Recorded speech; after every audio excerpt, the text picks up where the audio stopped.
এত সুন্দর একটা মেয়ে, দাঁড়াও, তোমার বাড়ি কোথায়? ঠিক আছে, চলো তোমার বাড়িতে যাবো। দাঁড়ান, আমি বলছি, আপনার মেয়েকে আমার খুব পছন্দ হয়েছে। কিন্তু ও তো হ্যাঁ, আমি সবই জানি, ও বোবা, কথা বলতে পারে না, তবু ওকে আমার ভালো লেগেছে, আমি ওকে বিয়ে করতে চাই। ঠিক আছে, আমার বাবা মেয়ের সাথেই তোমাকে বিয়ে দেবো, তোমার বাবা মাকে নিয়ে এসো। ঠিক আছে। কি রে, তুই আমাকে কোথায় নিস? এই বাড়ি নিয়ে বিয়ে করবি? আপনারা এসে গেছেন, আসুন আসুন, বসুন বসুন। এই গরিব মেয়ে, এনাদের জন্য জল নিয়ে আয়।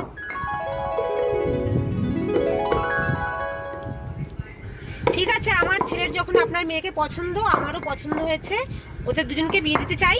আপনি একটা ভালো দিনক্ষণ দেখুন। ঠিক আছে, আগামীকাল শুভ লগ্নে বিয়ে হবে। ঠিক আছে, উঠি তাহলে। কি এত সুন্দর ছেলে আমার বগি দিদিকে বিয়ে হবে? আমি থাকতে সেটা কখনোই হতে দেবো না। ওকে মেরে আমি ওর জায়গায় বসবো।